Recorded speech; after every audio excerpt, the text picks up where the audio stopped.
exact name of it, but you see it in the new theme song, I think it's Mighty Morphin Rump Rangers. It's basically kind of a Power Rangers porno spoof. I'm thinking I might do a review with the Cinema Snob on it for the next episode. Because the porno stuff is a little risque for a top the fourth wall.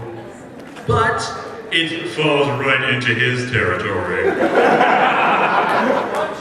So in the baggie on this side, far back, white shirt, I think blonde hair. Yep. Will you ever be continuing your Lightbringer comic? Yes. In fact, when I get home from Youmacon, I am planning on actually starting to release pages again. I do have a new artist. He's been making pages for a while now. I was thinking, yeah, I'll wait until I finish. You have enough pages for the storyline before I start up Lightbringer again. But I was like, people have waited too long. I have at least 3 months worth of pages right here. So yes, Lightbringer's returning probably shortly after Youmacon. For those of you who even know what Lightbringer is. Middle this time. Black shirt, second row, I think? Yeah. Yeah.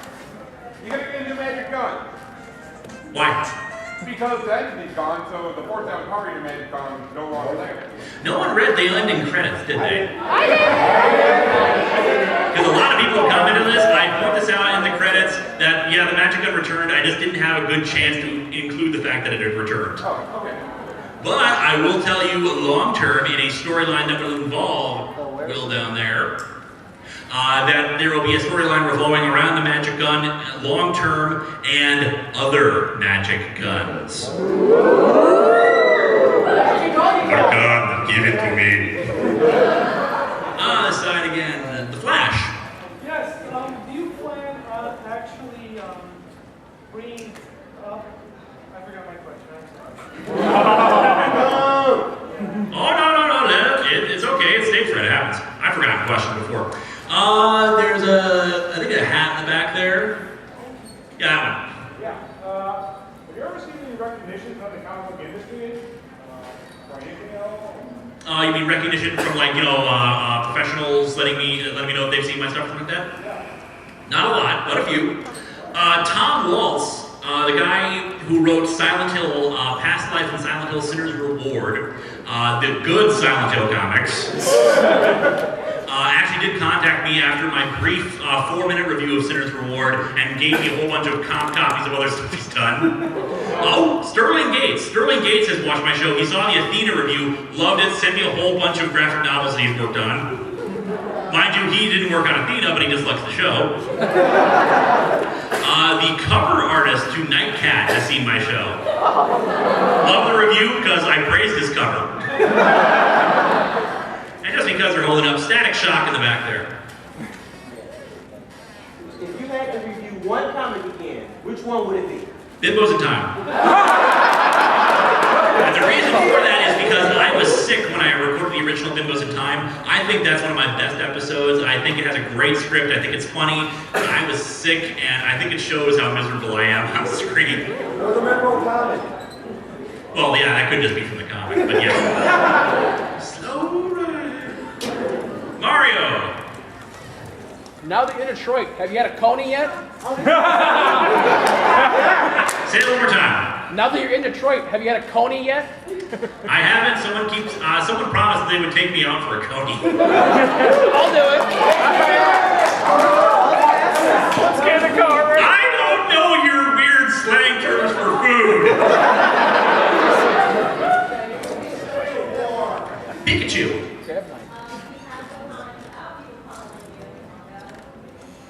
There was one a long while ago that I had planned on doing if I ever found a physical copy of it. Cyborg Grandpa G. Yeah, it was weird. Guess what the plot is? It involves cyborgs and a grandpa. And I think his name was G, but I can't tell. And I still don't know to this day what the hell was going on. Let's go from the middle again. Gray shirt, second row. Two quick questions. One, what is your top 2 to 3 favorite Elseworld? One that is really good, and what is your opinion on some of the Marvel DC crossovers like JLA Avengers and all that stuff like. JLA Avengers is freaking awesome. I love that book. The ending fight scene where like time is screwing up and we have like JLA and Avengers members from all time periods just all like mixing, changing, coming back, leaving. It is freaking awesome, guys. That's another recommendation. That's a great scavenger hunt kind of plot too. Really digging into the history of DC Universe, and it's beautifully drawn by George Perez. Oh yeah. And you said Elseworlds. I don't read a lot of the Elseworlds, but if I had to recommend one, definitely Dark Knight Returns. Ooh, Dark Knight Returns, before Frank Miller went insane. Kingdom Come. Beautiful book. Alex Ross, Dark Future of the DC Universe. I just really wish that a lot of writers wouldn't stop trying to make it the canon future of the DCU. It's supposed to be a dark alternate future for a reason. It's cooler that way. Excuse me. There's another crossover. The Batman and Spider-Man crossovers. Those are really good. Now, the first one's not very good. Not really all that great. It has Carnage and Joker teaming up. Oh yeah. The second one has Ra's al Ghul and the Kingpin, and it works beautifully. Lots of great lines, very quotable, very fun. Flash, did you remember your question? Yes, I just started earlier. I just wanted an update on the Poyo contest. Do you know when you're going to try this? I'm very sorry that I wasn't able to get any more answers on that, but here's the thing. I got 300 entries to the Poyo contest. I am going to sift through them, pick out my finalists, then I'm going to consult with Will, who's also a prop maker, and the prop lady, who sadly can't be here. And we are going to discuss what we think are the best, what we think would be the best design to have for Poyo. And trust me, it will happen. Oh, and in case you missed it, Poyo did return in the entity at the end of the storyline. He was just off to the right, and I couldn't think of anything for him to say.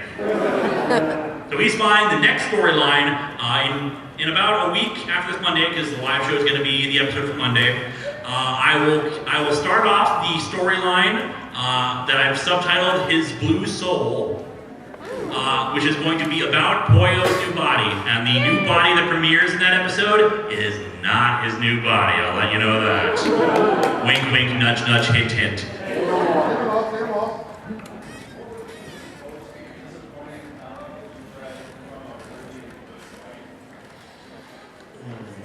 That's tricky. Disappointing and not disappointing. Teen Titans number 28, 29, I want to say. Written by Gail Simone. Drawn by Rob Liefeld.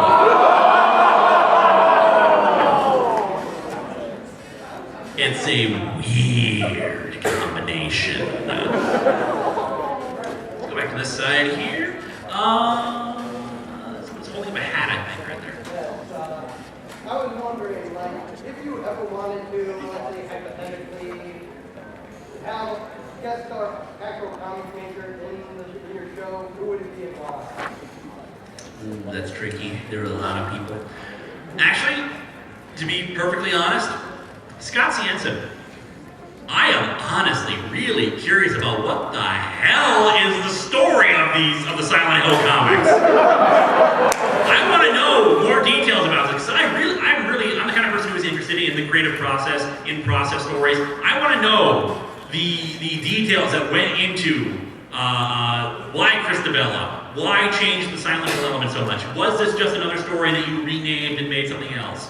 I'm really curious about that kind of stuff. And yes, I bash it, and I really do try to avoid name dropping, like specifically saying like you suck or something. I know I do it, I really shouldn't, because sometimes there are outside factors. Sometimes editors do get in the way, and sometimes they have non-disclosure agreements that say, yeah, we can't say that they did that, which is annoying, but I am honestly curious. I would love to have Scott Siensen on the show and just like ask him questions about this. This side again, the hair there, I think it's a rainbow, I can't tell. Yeah, you. Yeah. I was wondering if you're ever going to cover a Garth Ennis book. Garth Ennis is tricky, because Garth Ennis has a lot of fans. This isn't an identity crisis kind of thing, because Brad Meltzer has a lot of detractors. Garth Ennis, oh my god, I am so terrified of Garth Ennis fans. It's the same thing with what are they called? Chick tracts. The thing is, Garth Ennis, he has talent, but he's really his own worst enemy because I know he can write good stories without resorting to violence and rape and horror and lots of profanity and blood and just really unlikable characters. I know he can do it, but he just seems obsessed with all this childish, making characters into complete assholes and making characters named Ass Face, whose face looks like an ass. And just that kind of thing. The same thing goes for the chick tracts. There are people who like chick tracts, unironically, who really believe in that. I am terrified of them.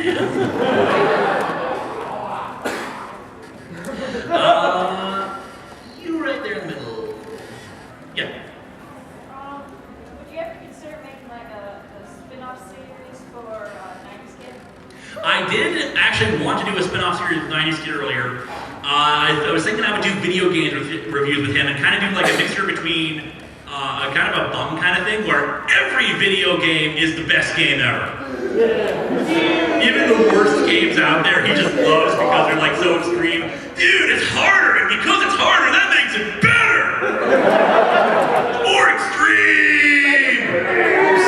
I just never got around to it, mostly because of lack of time, also because I'm not that technically minded, so like the Wolverine Adamantium Rage review was done on an emulator, and I admit I did it on an emulator. I don't really feel comfortable doing it long term, doing a review show on an emulator, because it feels kind of iffy, it feels what's the word?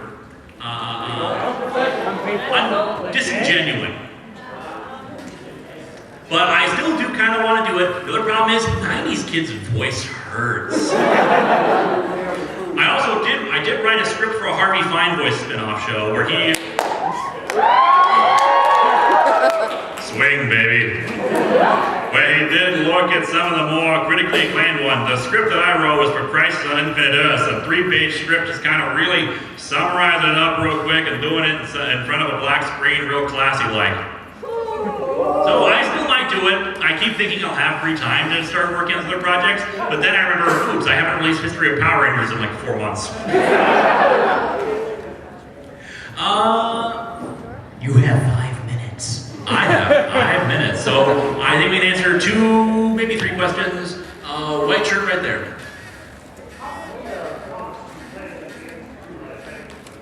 I am usually about 6 months in advance. So I schedule it out because the thing is I have to plan storylines around a whole bunch of these kind of things. And if it's something like a bigger project or a special occasion, like the 200th episode, which is coming later next year in the summer. And yes, I think I decided what I want to do. I'm not telling. It's heavily requested. Sigh Good? What? No. Oh yeah, I plan in advance. Usually up to like a month beforehand, there'll be like little changes here and there. Or if it turns out I review something and I plan on reviewing something, but it turns out not to be that bad, or I can't find any material for it, then I'll change it. But usually I'm pretty far in advance with this kind of stuff. The side again, the hat. Yep. Greatest writer, favorite writer and whatnot tends to change from week to week. Gail Simone tends to be my favorite writer a lot of the time. After that, for series, right now, Justice League International is so much fun. Boost your goals, protect the past to ensure your future. And collaboration? I don't have one. And we'll try to take one more, because then we gotta start clearing people out. The person with the waving little axe. I think it's an axe. What's your favorite non-comic book based superhero movie? Favorite non-comic book based superhero movie? Ooh, that's tricky. Not a superhero. Well, it's kind of a superhero, it's just not one that's an actual comic. Not an actual. Well, see, my favorite superhero movie is Batman Begins. Not The Dark Knight, because the thing is, I like the philosophy of it. And Batman Begins gets into the philosophy of why someone would dress up like a bat and fight crime. There's reasoning behind it that I really like. I like exploring that angle of it. Dark Knight is a great movie. I'm not blasting the Dark Knight. I love it. It's a great movie. It's Liz's favorite movie. But to me, I just like Batman Begins just a little bit better. In terms of like non-superhero stuff, I don't watch a lot of non-superhero comic book based movies. Mostly because there's a lot of non-superhero comics that I don't read. Not because I think they're bad or anything, it's just I like superheroes. Anyway, I think that's all the time we have for, so thank you so much for coming out and supporting my panels.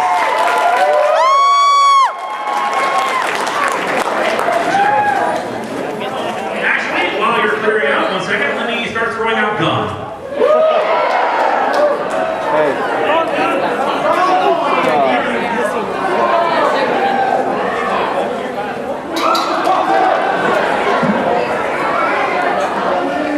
Head back up and move some back.